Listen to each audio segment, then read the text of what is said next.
Hello, everyone. Welcome to today's seminar.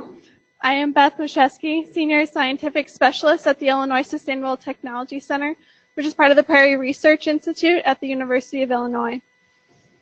I'd like to remind our audience members here to please silence electronic devices as we are recording today's seminar. We will be holding all questions until the end. At that time, I'll bring around this microphone so that everyone online can hear your questions. For those online, you'll remain muted for the entire webinar, but you can type in your questions at any time through the GoToWebinar toolbar, and we'll get to those at the end as well.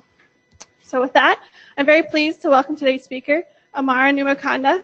Amar is a technology commercialization executive with Amarican Innovations. He earned his bachelor's degree in chemical engineering from the Indian Institute of Technology in Madras. He earned his master's and PhD in chemical engineering from Purdue University and earned an MBA in finance and strategic management from the University of Chicago's Booth School of Business. He honed his technical skills in R&D roles at Ally Signal and Honeywell, working on projects such as carbon dioxide removal for the International Space Station, membrane technology for industrial gas separation, thin film nanotechnology, and hydrocarbon processing for fuel cells. He developed leadership skills, managing R&D projects, new project development, and new business development. He holds 6 U.S. patents and has brought 5 major products from R&D to commercialization. Amar, welcome to ISTC. Thank you, Beth. Thank you all, and thank you for the invitation to come and give some thoughts about my experiences in the corporate world. I'll touch on those examples to kind of lay out my general takeaway, sort of lessons learned really from my experiences and how you can work on innovations and make them really happen out there, bring them to marketplace. And through the talk, I wanted to give a couple of examples from different parts of my journey here to touch on how we interacted. And there's a philosophical twist to it, but I'd like to share that with you and get your feedback and thoughts. So first of all, I just want to reflect on what is innovation. What does innovation stand for? What does it mean to you? Because it's used so commonly today in everyday world, right? So innovation, for instance, what comes to your mind right off the bat? Just throw some words out there. What do you think innovation means to you? Progress, yes. Something new, right? Something creative. Anything else? So what's the difference between creative and innovation then? Being creative and being innovative. So there's a difference, right? So what would be the difference? Any thoughts? So let's see. Let's see if we go through the talk here. Make something innovative. Yes. Creativity is needed to make something innovative. That's kind of correct, Nicholas. But we'll go through some more definitions. So innovation, as is defined in Webster, is basically introducing something, right? New idea, new concept, you're introducing it into it. That's the innovation part. Creativity is you come up with it. Innovation is kind of introducing it. But a more practical definition is that you take an idea or a creative idea and then you execute it to cause some benefit. So there has to be a tangible benefit at the end of it. So creative ideas ending up in something tangible count as sort of innovation in the latest terminology of what innovation is. So there are several components here, right? You got to work on the right problem. That makes it really innovative. If you want to have a really innovative solution, you want to work on the right problem. The idea has to be really good, of course. And then you got to execute it well. And then finally, the benefit has to be substantial, right? So that differentiates a normal innovation that you think that comes every day, run-of-the-mill kind of thing, to something really cool that you can, take Nobel Prizes and a leap for the mankind kind of things, right? So there's levels of innovation, and all those levels depend on these components of innovation. If you think about it, is it a big enough problem? Is it is it a significant enough problem? Is that a really creative solution that you're not doing infinitesimal jumps, right? You're doing really big jumps. And then how successful you are and how lasting is it and how sustainable is your solution? And finally, is the benefit big enough? So look at it in that context. Now, innovation exists everywhere, right? That there's a difference. And I want to show here is 3 kind of corporate entities. The first one is an entrepreneurial setup. You have sort of startup companies, everybody is doing everything, there's energy in the company, right? There's creative juices flowing, the iconic, Californian startups, right? So that's one kind of spirit. Everybody's innovating. And then there's a corporation where everything is structured. The R&D does innovation, the sales does their thing, and in that it's sort of compartmentalized, right? But it's efficient also, and there is a reason. As you grow in corporation sizes, it is efficient to capture the innovation. We'll talk to you about how that works too, right? It's no ways inferior. The big innovations are coming out of big corporations also, right? It's not just that the startups have a different flavor of innovation, corporations have a different flavor of innovation.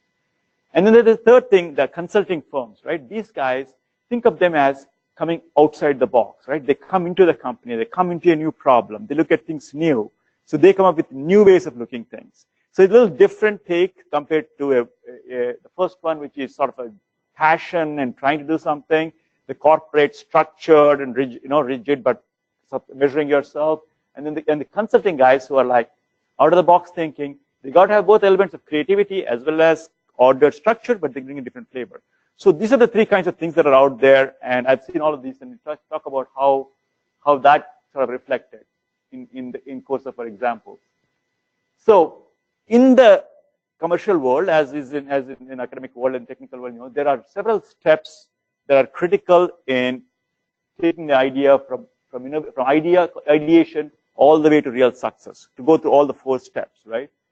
And then the important part here is when you manage innovation in corporate settings or even in individual settings or in a lab setting, you want to have consideration given to all of these things. And I just highlighted a couple of cool things here that are critical.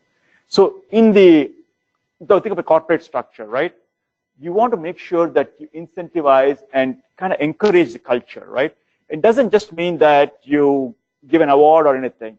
The person who is innovative, or generally everybody in there that's innovative, they have to feel that they're doing something really significant, that the corporation is taking a look at it and going to put some resources behind it. So you want to not just be a token thing, but you have to make sure that it carries through and it's real, and you keep it going, and there's a path to so it goes into their career tracks, it goes into making sure that there is support as they go and commercialize. Like right here on the campus, we have the CTO, the technology office, right? Their interaction with you, all that comes in creating that part. The second part is making sure that idea fits in your portfolio, right? And what do you do with it? A lot of people get ideas that are not directly connected. Some are core, and you have to treat them all differently, right? Giving and being fair and just so that people understand what significance is. They may be great ideas, but they may not help you to product line today, right? So how do you treat those? So managing that. IP portfolio management comes in not just filing patents. Some are trade secrets. You make a distinction between, should I patent it or should I just keep it in-house? If I keep it in-house, how do I protect it? If I patent it, how long will I patent it? And there's a lot of decisions because it's an expensive process. And why are you actually patenting it? All of those things. And then the second part is of that development of progressing ideas. It's typically the ideas comes out in one part of the company, say R&D, but it requires engineering or service or some other component to really make it rich and applicable, right? So that's a stage in a company where you take an idea and then interact with that other component that sees the client or the customer or the market and make it real so that it provides value to the company and so that it supports your decisions of how you want to manage that patent technology. The third part is putting, now this is where the big dollars come in, right? You're putting ideas into making it significant, piloting, testing, growing it.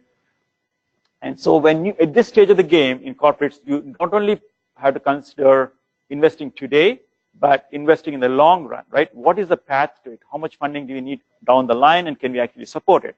Because every step you go, it gets more and more expensive, and you might as well plan that. And if it's not in the core strategy of your company, let's say you're talking about spinning off that in a couple of years, you don't want to be investing on all that. So all those thoughts come in when you actually develop the idea. It's nothing to do with the original creative idea. Creative may be great, but it may not be ripe for fruition and development. So that's what the corporations have to look at. And finally, the last part is commercialization. That's kind of been my expertise. Okay, you know that the idea is good, you think it can work, but is it really valid today in the marketplace? How do we launch it? How do you scale it up so that once you open up the idea, everybody, your competitor is going to go after it too. So you got to be aggressive and tactful in how you launch, as well as figure out how do you promote it while it's happening, marketing, and then eventually figure out how to get money out of it. Right? All of these components are critical, and this is where the business guys come in most of the time, right? They don't really get involved. Sales and engineering a little bit in development, but the business actually gets involved in figuring out the value and getting the value out of it in the commercialization stage. Now, in a proper, so people have tried to sort of, make this a real process by putting gating in there, stage gate process and all that, to put some kind of systematic structure around it. And the key with all of these is having a line of sight in corporations to the net present value of the technology, right? So every stage you come up with a business model. So you sort of involve the business guys up front and have them project, this is the value to the company. True, the numbers get more and more real, they get more and more validated as you go through the process, but you've got to have a rough ballpark idea. It helps a lot of the filtering, it helps justifying the resources and everything. So that's a critical component. Typically, you get a great idea, and this happens in the startup culture. You get a great idea and you want to run with it because you're passionate about it and you don't think about all of this stuff, which are real things too. And sometimes they will be looked upon as impediments, really, as somebody's trying to hold you back. But the spirit of the whole engagement has to be understanding that. So as a researcher and an engineer, a technical engineer, you are talking that language and giving them the information and input so that they can help you make the business case down the line. So that's all about the structure of actual how innovation works. I'm sure most of you are aware with it, and I'm happy to answer questions of how it happens in real corporate America and the 3 different types of structures we have seen, what's most effective. But I want to take a little bit turn in my talk today and talking about something called strategic innovation, right? We already said innovation is getting something to the market with a lot of benefit. So what could be strategic about it, right? And this word is coinage. I mean, I don't know if it's out there, but for me, I'll explain to you what it is. To me, strategic innovation is not just traditional innovation, but I call it innovating in the gap.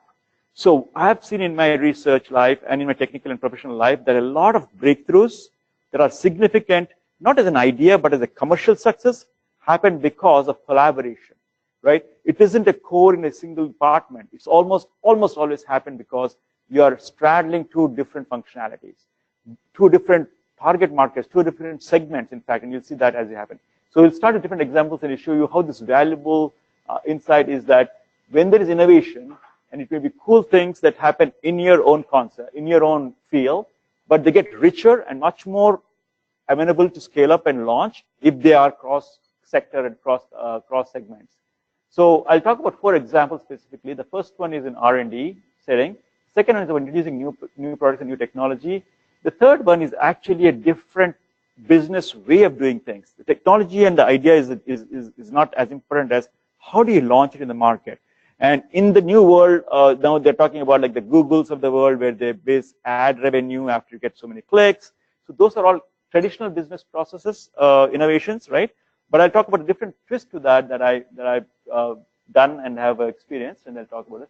And finally, and the last part is this business models, that is implementing your idea in a way that makes it interesting and successful, right? It's almost a new business model that we're creating as we go on, and talk about that too.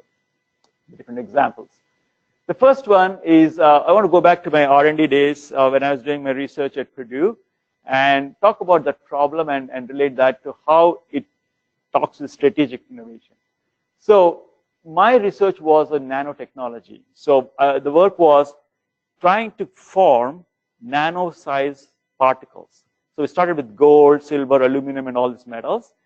So if you evaporate the gold metal or any of the metals, they basically form gold vapor, right? It's all atomic form. Typically, when this vapor falls on a surface or is brought in contact with the surface, it forms a film, right? That's what people kind of know. But the research here was between that vapor phase and the gross solid phase or the film phase. If you can control the condensation of that vapor, right, as it loses heat in a controlled way in a reactor with residence time control, kind of chemical engineering parameters there, you can actually make them all about the same size. And by controlling the residence time, you can all make them the size you want.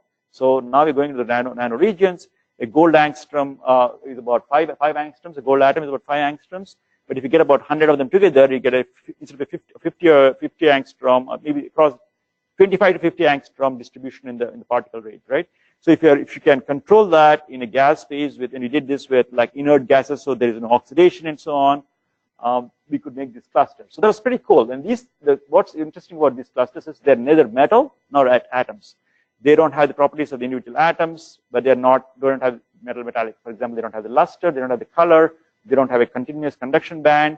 An atom has, has sort of, the levels, right? Atom discrete levels of, remember the quantum levels that they jump. A conduction band is just conduction band. So when you get into a cluster level, you almost get semiconductor-like behavior. It's neither a metal nor an atom. So it's a unique physical and electronic properties. So we tried to study that, and my research was about, okay, now we take these clusters and start making a film out of it. So it's starting to form films. And the advantage here is we are starting with something like marbles and are trying to form a film. Okay, which means you have very good control on the thickness and the way the film grows, as opposed to the traditional way where the surface actually dictates how the film grows, because there are kind of nucleation spots on the surface. You have to treat the surface right, and the entire coating technologies that are out there at the time, this is 20, 30 years now, were all dependent on making the surface right. The wafers had to be really nice to get a really nice gold film, for example, for devices. Whereas we were approaching differently. That I'm going to play with the morphology of the metal itself, and irrespective of the surface roughness, because there could be different kinds of surfaces that you can treat with, I can get a very thin surface. That was the research I was pursuing. I'm trying to measure these properties of these films from clusters. Cluster-based films was the research, and they're very thin. You're talking about 100 angstrom thin films, 200 angstrom thin films, which are really continuous because you're putting them down.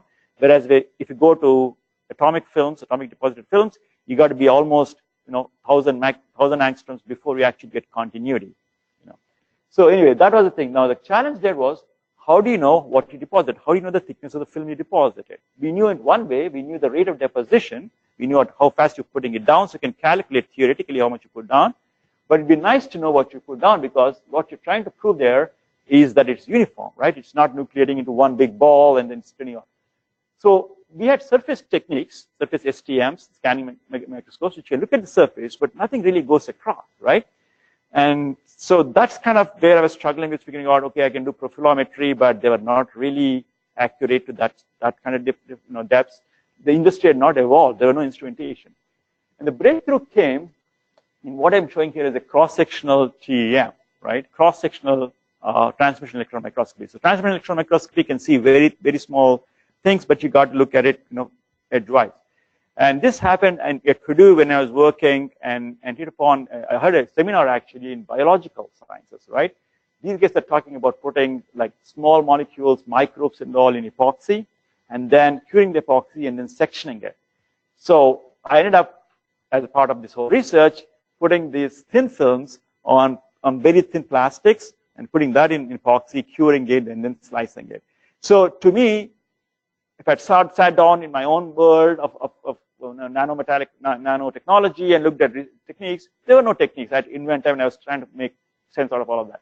So a little bit of cross-departmental mindset, the willingness to go across the border, look at other things that are new, brought back valuable thoughts, valuable insight to me. So that, to me, that's strategic, right? That's different from the regular innovation.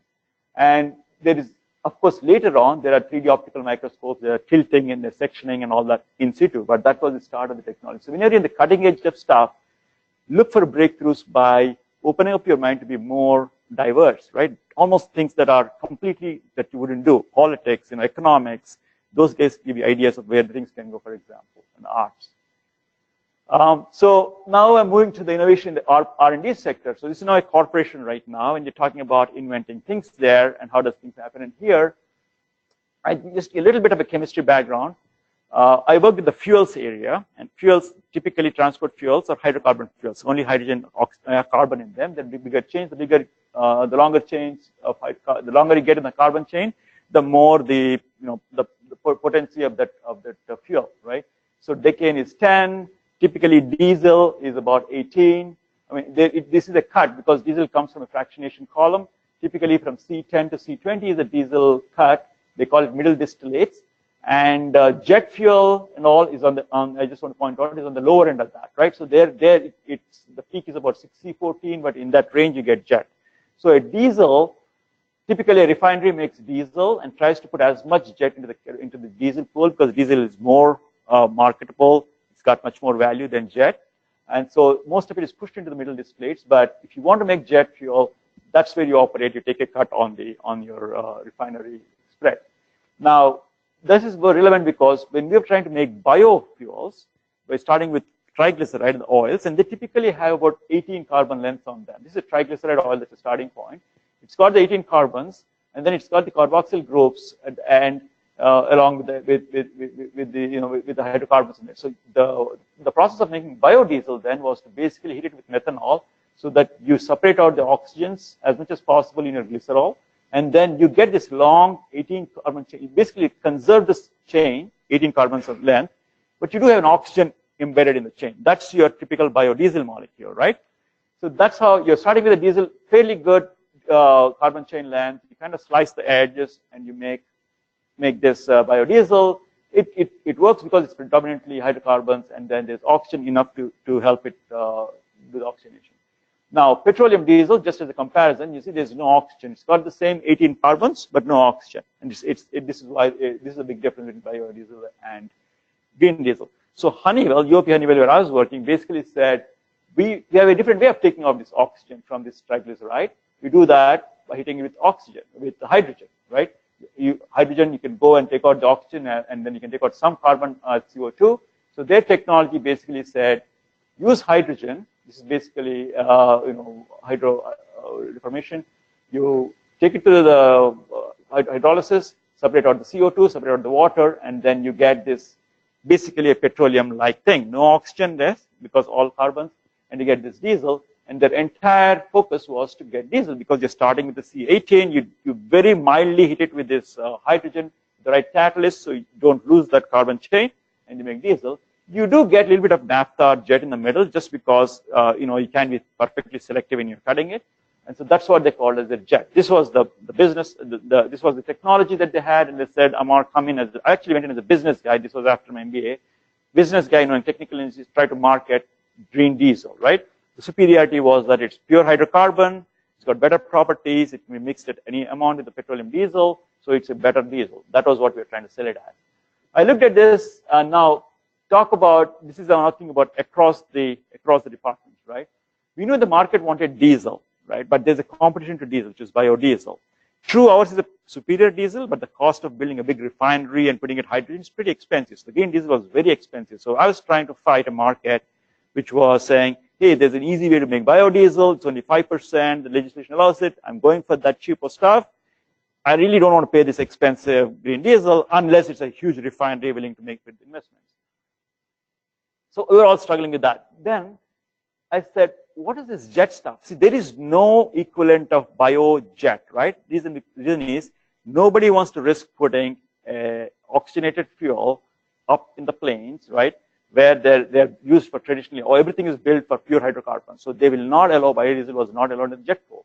So in fact, there was no market for jet, for a biojet. We can get a little bit out of this, and our business said, okay, we can use that, we'll try to market it and use that as your jet component and try to go to that market, but you'll go after the diesel first. So the value here is to see what the market wants and see if there's a different way to do it.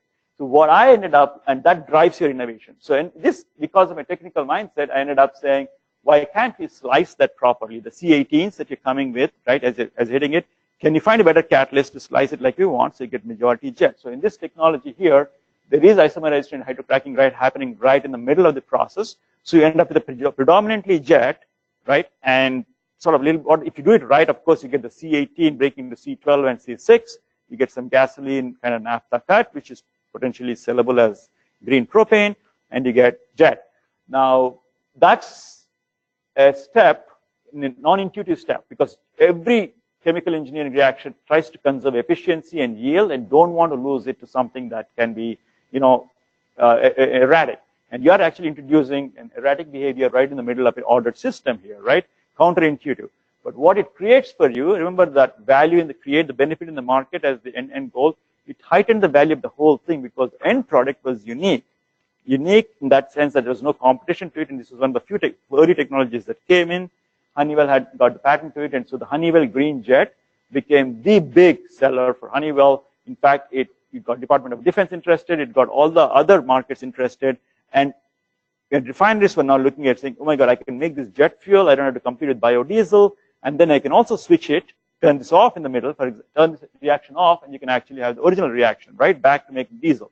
So if you want to make diesel, you turn the catalytic cracking off. If you want jet and you want to get market for that, you can turn it on. So that's how we evolved, and it made the marketing easier. It added novel to it. It created energy in the company. It created a value that we could have and differentiated ourselves in the whole market. So the takeaway here for me is you can look at things. Of course, now this is another important point I want to push. This is a way of how they make jet today. Now the traditional jet fuel out there, I told you, has mostly straight hydrocarbons. That's not quite true, because when you're coming out of crude oil, you get aromatics too. So the traditional jet and traditional diesel and traditional petrol and gasoline, they all have aromatics in them, right? Cyclic carbons. In our process, we do not have it.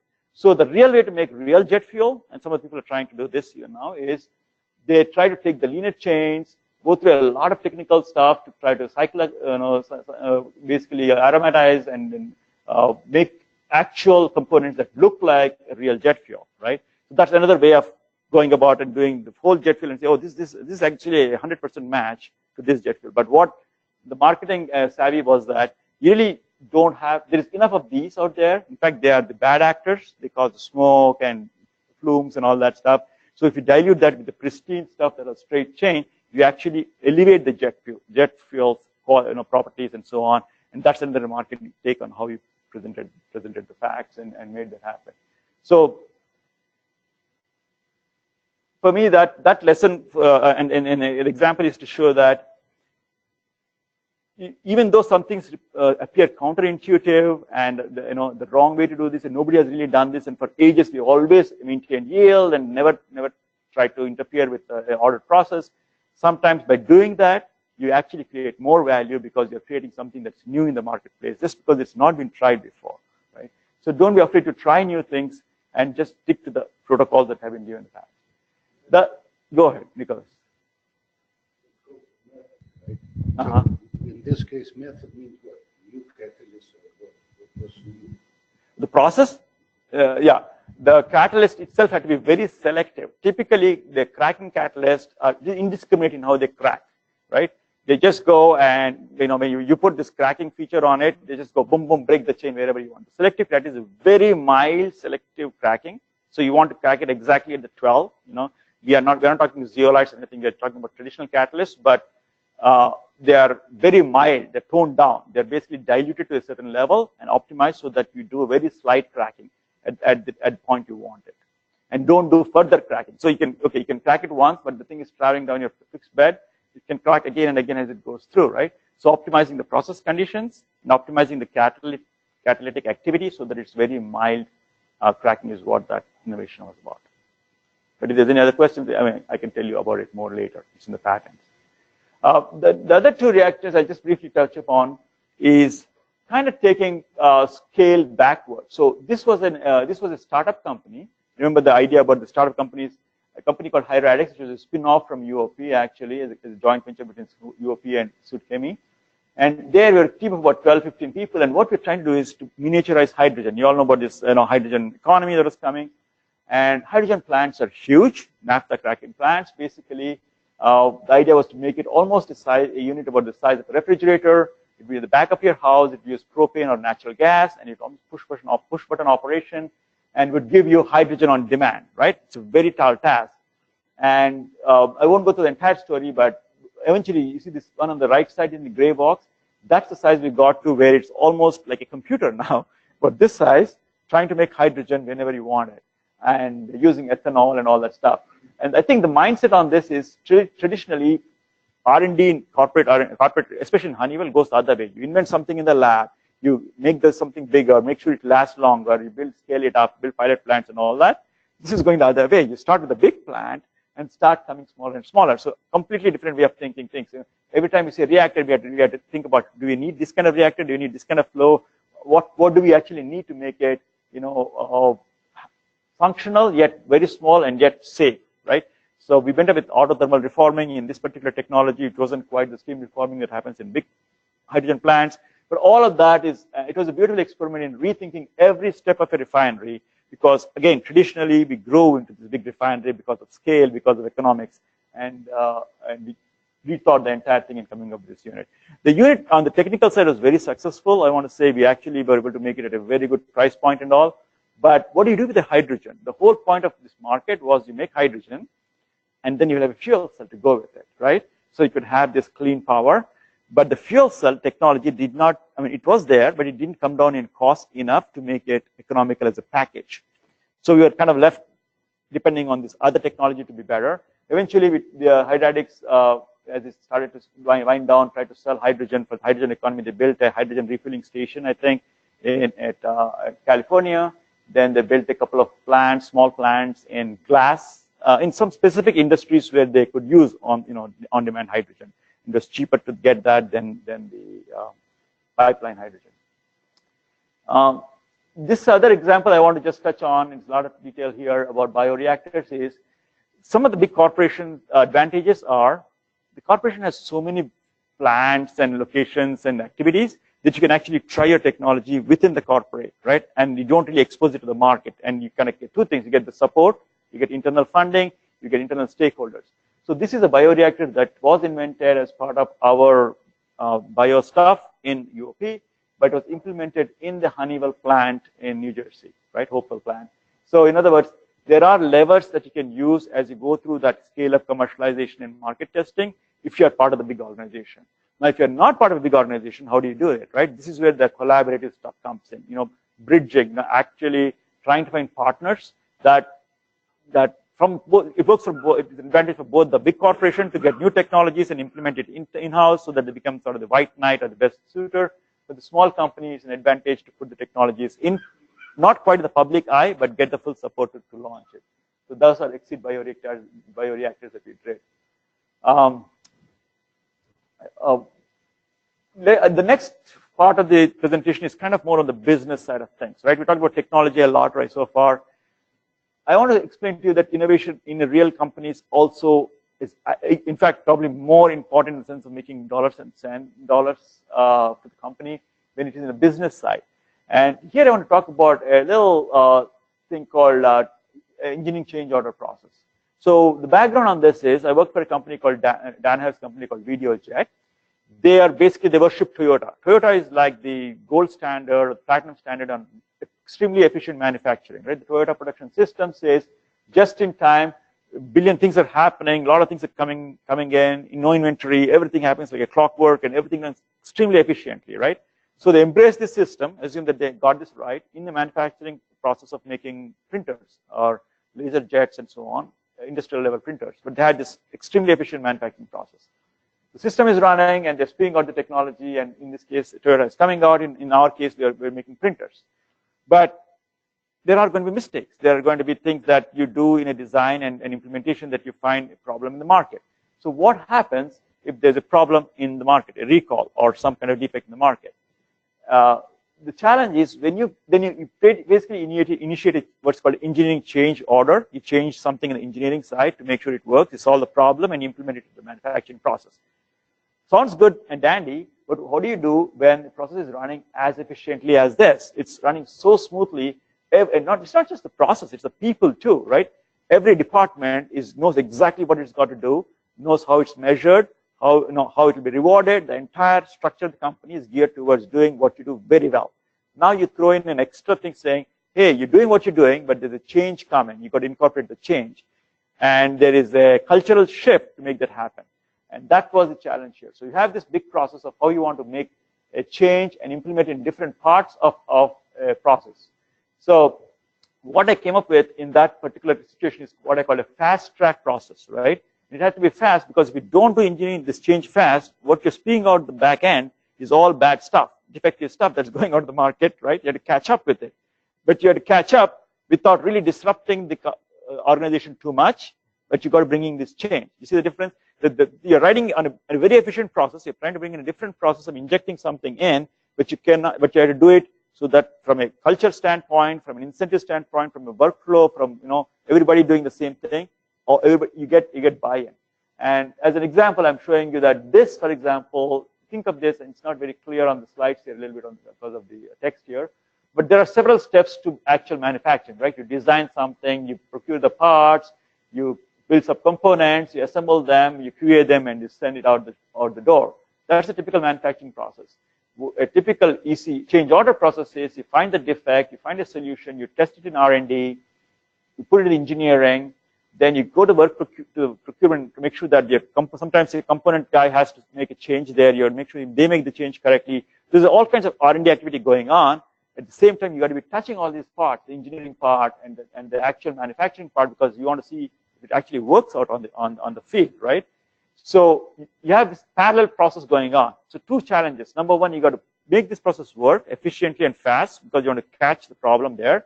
The second is you got to get resources in each department that can do this for you while the department is actually incentivized and paid and measured by doing the thing they're supposed to do, right? So that's a cultural shift as well as a procedural shift. So the way you do that, again, is bridging, right? You got to find a way that you can, that somebody who's down there, here, the assembly side, really wants your solution. You have to build stakeholders across these functional silos that want your solution enough to be able to pull it in. Because if they don't buy in, they're just going to push back and say, let me do my work, right? It's not my problem. That's not what my boss told me, right? So that's the thing. So bridging here means basically bringing alignment in the company, within the company, even though it's a very efficient company and doing this thing to make change happen for the good. So in a sense, you got to bring these things on top of that activity as it goes on to bring success to the company, right? So here's the business process that change that I talked about. The other kind of collaboration and pulling synergy is about cross sector. So again, touching on the jet fuel stuff, traditionally crude oil and supply chain. You get the oil from the ground, from wherever you get the crude oil, and then goes to refined and you're done. Now we're talking about biorenewable stuff, as you all know, right? Green stuff. That's a completely different supply chain. Those guys the farmers know only how to sell to the farming markets. They don't know how to sell to the fuel markets. So building a collaborative to make sure we are all aligned that the farmers can produce the right amount of oil, or we can collect the right amount of vegetable oil or bio non-food oils, that the refineries are okay to accept that oil, that the flight guys are okay to take the fuel that comes through this route here, the OEMs and everybody. So the solution here, technology was only half the game coming up with jet fuel. The real challenge and the business value that I had there is to create that collaborative across airlines, across US. So again, since we're not the government, there was USDA, US DOD, US DOT, right? DOE. All of these guys had to come together. Now it's a complicated mess, and it just makes the problem bigger and bigger. But the value is also higher. So when for example, if you go and try to sell the technology of say Boeing is part of this big thing called the Aviation Partners, right? They want to go and sell some technology to the Ministry of Defense, say, to a country. They used to traditionally talk to the Ministry of Defense, and that was the closed-door meetings, right? Bidding for defense contract. But now they can get defense, they can get the rural development people, their agricultural people, right? All the ministries together, helping them in this project, because now it's got more value to the end customer. So the key to making these collaboratives work is to make sure there's value created that's much bigger than the individual parts, and each person has a part in that value, right? As you build projects together, definitely that's much more challenging, but it's a lot more interesting, and that's a lot more creative, and that's strategic innovation as compared to traditional innovation in one space. Like I said here, we got all of these guys wanting the technology, just like the ECO process. They all should want it enough and be a player in the game so that we can make these things happen. So the last one I want to talk about is sort of the business model, right? First, let me talk about the technology itself, and then tell you what the model is. So I was in this last company that I was working with called Hobby. Hobby is basically a logistics and supply chain company, and they manage, basically what it is, they manage the delivery and availability of stuff for a customer. In this case, it's McDonald's and Panera, the food chains, right? There are all these fast food chains that are out there, and they're franchises, and almost each restaurant operates independently. They need to know how many customers are coming, they need to know how many burgers they need to make, they need to know how many packets they need to have, and so on. And this company basically forecasted their demand, and then also ended up working with the suppliers to make sure that each location got what they wanted, right? So this is the packaging world now. So think of French fries. You have this red French fry carton thing. That McDonald's out there in the middle of, say, Bloomingdale, Illinois, has to get, 20,000 French fry cartons on Christmas, for example. They got to make sure it happens. So they manage the supply chain in that sense. They modify demand, they model demand, they model the production, they make sure that the vendors have brought the stuff in. That's their world, right? And every year, as they go on and forecast, they look at the last year's numbers and they say, hey, you made it for this cost. I have to bring the cost down. You bid your contracts based on how well you can deliver next time. That was, cost was the guiding principle in this organization. Now, what I'm trying to do here is, what we did there is, we brought green ink. So whatever is printed on all of this stuff, the red color on the French fry carton or the Big Mac and all those things, the colors, remember, they're coming from toxic petrochemical starting points, right? So that in effect, they're not good for you. Of course, they do a lot of coatings and all that to keep it safe all these years. But how nice it would be if they came from plant sources, these oils and pigments and paints, right? So that they're not toxic, they're green stuff, right? It's a good message for McDonald's, of course. For the end customer, it's very good. For the environment, it is good. But now you're talking about bringing these kind of chemicals that are green chemicals into a supply chain that's traditionally petroleum based and is incentivized to be the low-cost supplier. These are expensive. The moment you go to this green stuff, it's expensive deal, right? There is no incentives driving it.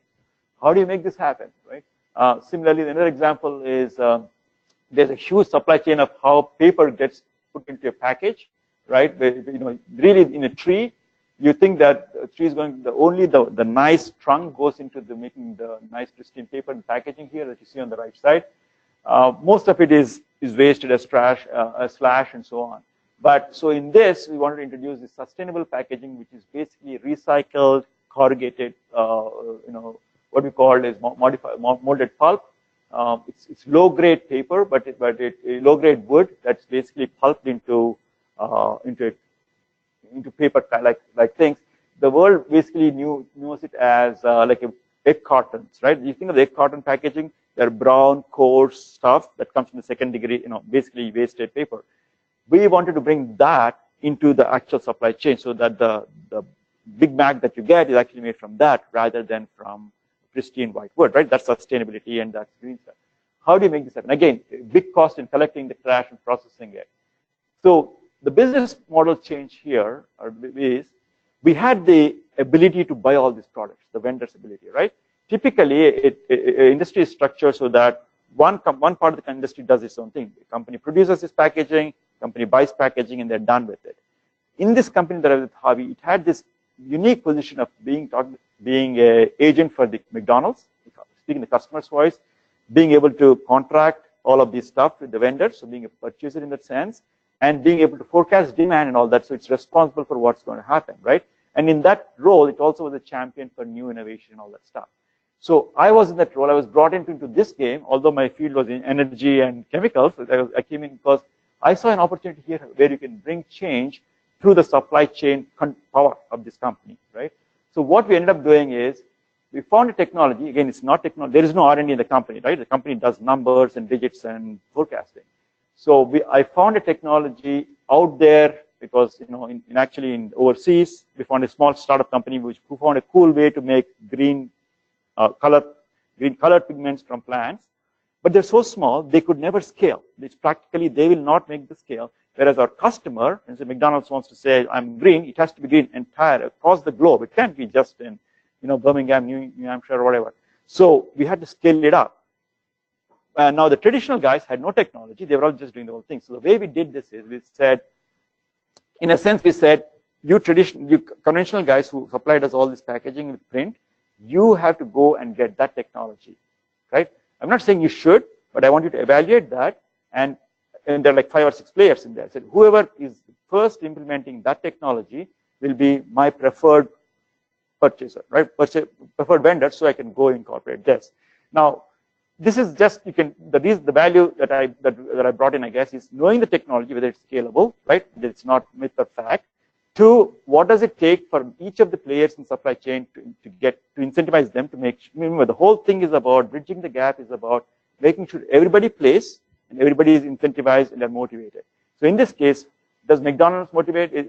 First of all, is the end customer benefit? Yeah, great thing. Environment benefits, the customer benefits, the brand benefits because it's green.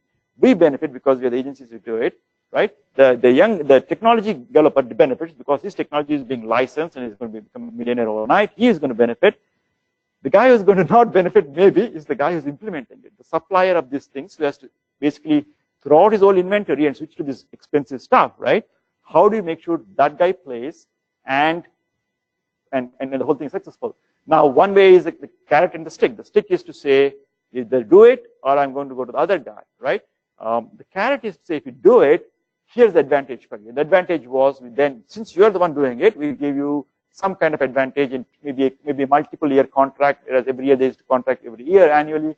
Now that you have put in all the effort in there and put in the infrastructure, I'll give you multiple grants. So he's logged in into a certain number of demand, which makes him more easy, more, so he can make decisions of investments and kind of retire his risk a little bit on the first side. But it has, again, the main model of the story is, if it's just a little piece, it's, go no go. Like the green jet fuel has to be better than the regular fuel, right? Anything you invent has to be better than the previous one. So that the advantage really was that once the supplier went and got this technology, he's licensing the technology. He's the licensor for the technology, right? So he can use it in all his other products. Everything that he prints, typically these printers print several things. They can print newsprint, they can print not only for McDonald's, they can print for JCPenney, they can print for everybody. So now, as a unique technology holder, his markets increase. So he'll benefit beyond this. It's almost like I brought him R&D that he didn't have, right? So making that value statement, making sure that everybody understands that and basically growing the pie before everybody says, what is my cost and what is my benefit? And second challenge is to manage it, making sure everybody takes the right amount of share from it and don't get greedy grabbing more of it, right?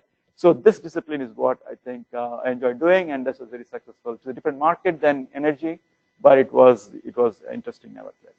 So that, I guess, is the summary of what I'm trying to say, is that there is a lot of interest and actually excitement in creating this innovation across sectors, but the value lies in knowing the business component of it. Are you creating significant enough value? That has to be big, and then trying to put all the players together and make them pull in the same direction. So if you can do that, that'll make it successful. Thank you. Thank you. You've opened my eyes to a whole new world. So we'll be taking questions now. Before we take questions from the room, I'll remind our online audience that you can type in your questions through the GoToWebinar toolbar. So questions? Joe. On the vegetable oil that you get, it's waste vegetable oil, right? It's not That's correct, meat, right? Okay, and then the problem, I used to do the biodiesel group here. We used to make biodiesel here for campus. Do you have a problem with people looking at fuel versus food? Food versus fuel? Yeah. Because that's a concern. It is a concern. So I should clarify. So when I kept saying vegetable, but really the oils we wanted to use for this is called used cooking oil, right? Jetro for the non-food grade oils. Or there's a lot of oils in the supply chain, the food distribution, which are spoiled and are thrown away, right? And greases, animal fats, tallows, and all of that stuff. True. So clearly, the fundamental need of the human being, world is food. You got to go for that. And these are only substitute, right? And that was why, Joe, it was much more important, not only for the technology works on any kind of oil, right? It was important to grow that supply chain. That's why the USDA was involved. I came to Peoria a lot of times to talk to these guys to plant between the corn and the soy sowing seasons, the pennycress or some other oil yielding, crop that would add value to the farmer, so that they're incentivized to plant it rather than leaving it fallow. So again, you're right. In each of those steps, you got to go deep enough and be sincere enough to figure out how to make it valuable for that player, right, for them to participate. And the oil's only brown or yellow grease. Yes. Do you separate which one works better, or do you try to go? Yeah. So that's an interesting question by itself. So see, each one comes with a different challenge, different kinds of impurities, right? If it's cheaper, the reason it's cheaper is so dirty and it's hard to get, right? Rice bran oil and all that. So you bring up an interesting point on how to direct or guide R&D. You see Honeywell UOP, our lab, they build these huge refineries, right?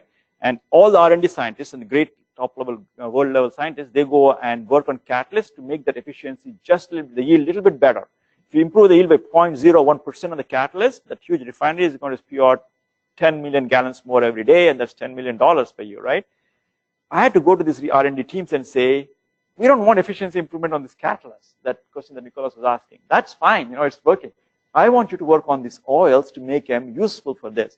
So work on the problem of cleaning up the oils, figuring out how to get rid of all the sodiums and the calciums and all the silica that comes through that. These are not in the traditional oils, right?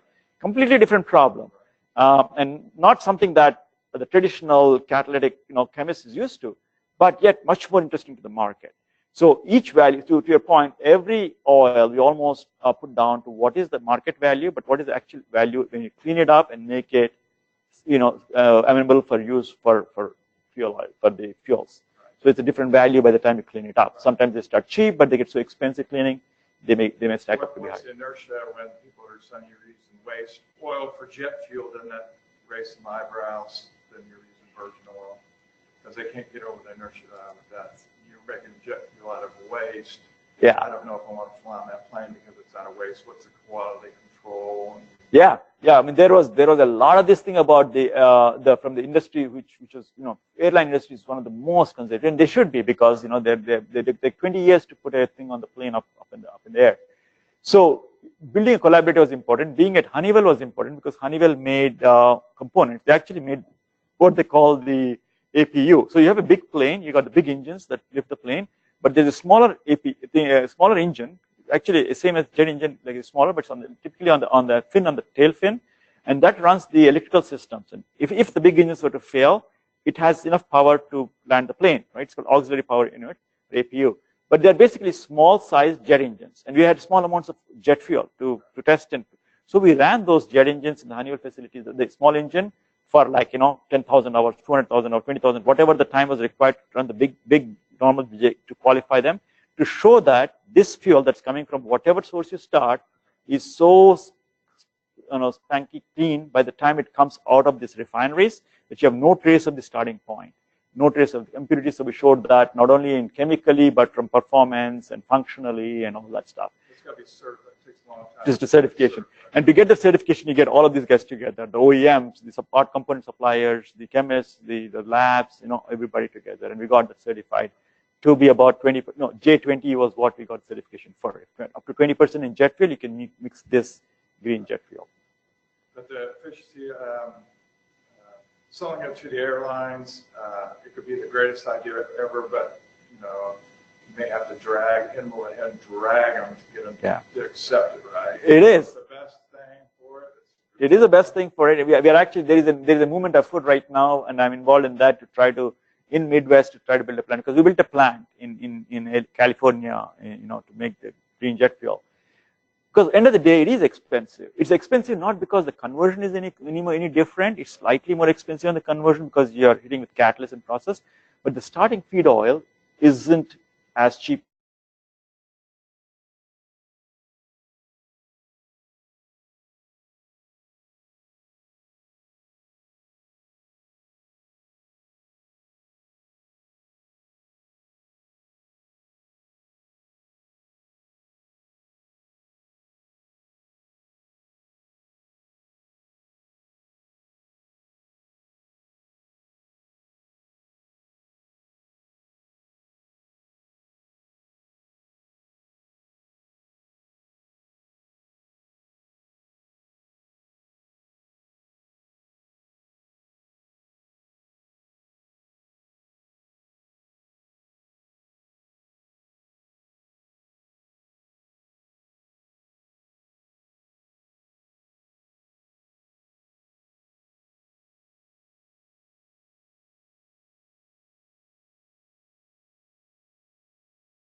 Yes, yes, it is. Good point. Additional questions? So how did you make this process so flexible that it can take like any kind of oil feedstock, like some of these non-food oils, pennycress or jatropha, Yeah. and then you are getting almost similar kind of product out of it? Yeah, so the product is similar, okay, but the amount will be different, okay. So if you don't start, let's say, as a reverse example of that, supposing you go to certain oils, say coconut oil, right? It's only got C12, it's not a C18. So there you don't want to hit it with a lot of this, you turn down the center one almost completely and do the original process to get majority of the C12s, right? So yield will be high. So if you start with 100 gallons of that, you may get 90 or so gallons of that coconut jet fuel. But if you start with a traditional oil like jatropha oil, right, C18, C24s actually, you may get 60%. So the different oils, because we're holding that tight, very tight on the distillate cut and the properties on the flash point and the freeze point that you select, the amount will be different depending on what oils you start. And that goes back to the cost of the oil, right? It could be cheap, but it could be the wrong kind of oil for our process. So for our process, it could be more expensive for us to get it. So then that oil will always find a value in varnishes or something else that's traditionally going to, right? So cleanup is one point. The chemical constitution of the oil is different. But we held the back end, the property side, very tight so that disregarding how much we get, we want to get the right stuff. So your yields will be different for different. Yes, yields will be definitely be different. And you know that another thing, VK, here is very important when you bring new technology to bring the technology at such a high level that you cannot fail. You cannot, we had to bring this green jet fuel and green diesel to be so high compared to even jet fuel. We said jet fuel, which is dirty, gets cleaner when you add this stuff, right? Only when you have that kind of pristine project can you drag in the technology. If it's just on par, it's very hard to pull it. It has to be better than what's existing. That's the other thing about new innovations and technology. So in how many places these Honeywell plants are there? So right now, I don't know the exact count. What they did, to be fair, they sold more green diesel plants than green jet fuel plants, right? Or technologies. Although there is an option for converting the jet to diesel and diesel to jet in every license they sell. But the biggest one, green diesel, Diamond Green Diesel is what it's called, is a Valero plant in Louisiana, I think. Yeah, Louisiana. That was 100 million gallon per year plant, brand new, and now they're doubling it here to 200 million. So they're expanding it. The other one was in Eni refinery in Venice. So basically, these are all refinery-based plants. Because it's a refinery-based process, they have to find an existing plant or build a new plant in a refinery, and the diesel that they get here, they blend in with credits, of course, green credits, with the regular diesel or blending with the regular jet. So you sell them a green jet combined with the regular jet. So lot fewer, I want to say maybe, I don't want to wrongly reflect, but I would say maybe 20% of it was green jet, but 80% of it is all diesel, even the current activity and going forward. Yeah. Okay. My another question is on your Hydretics, that small scale hydrogen production unit. Yeah. You talked about hydrogen refueling station. Yeah. Did you explore other applications? For example, like in bioil upgradation. Yeah. If you are doing like distributed refineries, if it's like distributed fuel production, especially like if you are going through this route biomass to bio oil, and then you need hydrogen, right? Hydrogen is almost so in right. those cases, rather than doing it in a central location, the upgradation, if these units can come handy, yes, then this could be used for upgrading and producing the biofuel. No, very good point. In fact, that was one of the things.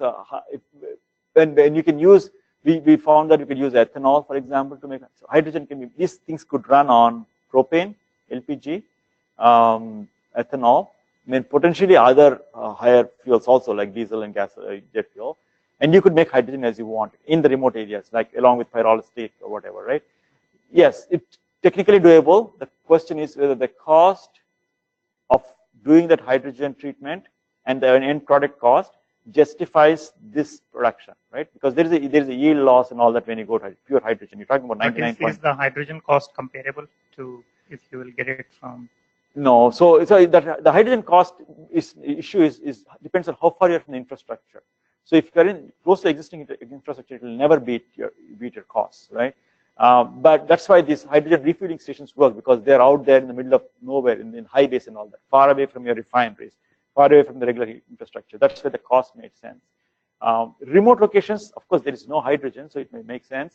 But typically, for those applications, you have, I think, either bottled or liquid tankers. Those hydrogens are probably much more cheaper than putting this and moving it. Because once you build it, how long will it run, right? These things are built. When you build a refinery like this, these things are well, I guess they're movable, I guess. It depends on how you build it. Typically, because of all the complexity and safety, we build it as a stationary unit. But I'm thinking you have a certain area of collecting your biomass. After that, it becomes distant, right? So it'd be nice if we can move the unit. So a movable hydrogen production will be much more valuable for the application you're talking about. Yeah, the reason I'm saying is, here we know that the cost of fuel is so low. But when you're taking this fuel to remote locations or for the army locations like in Afghanistan or Iraq, it kind of almost becomes like 200 times more. Yes, you're correct. Those locations, I think this product will come very handy if That's we can right. produce it right over. Yes. In fact, you're right. Imagine in those kind of markets, the fuel cell, which I told you, the reason we failed is because of the cost. That fuel cell power combined with this hydrogen production capability, where you use the same fuel, logistic fuel, diesel can be used to make hydrogen, will make a good project, right? So we had some funding from DARPA again, because these are all conceptual stuff. We call it palm power and all that, because then you can use that power that you generate to power batteries and all that, which is critical. So you're right. There are applications where it can go, but it has to tie in with the right technology. Pure hydrogen, not as much, but if we can convert to power, that's not more sellable. Beth? I will give a last call to online questions. Yes, please. If you have any questions from the online audience, please type those in now, and we'll get to those in a moment. While they're thinking, I'll ask one of my own. Sure. Barring any major issues, what's your estimate of the time that it would take from the idea concept all the way to commercial market? Yeah. So obviously that depends on the technology, depends on the size of it. But let me give you some broad-based answers. It's tempting to take something that you have to market and run with it, right? And time is critical, especially in startup companies. Everybody's got an idea, they run to it. That's why you have the iPhone 10s and iPhone 11s and iPhone 12s, because they cannot wait to get the next. Because there's a marketing gimmick too. You got to sell the next one. But obviously, we know from R&D side that more time we are given to develop the better and to make it richer, the better the product is, right? So one of the decisions you have to make as an R&D manager out there is how much time you want to give and what stage you want to bring it in. So having that regular stage gate process to evaluate, is this good enough to go to the market? Is there enough, can we go to this now, advertise this or tell this is happening and then bring it along? Those are all the decisions you have to make, and depends on the technology, right?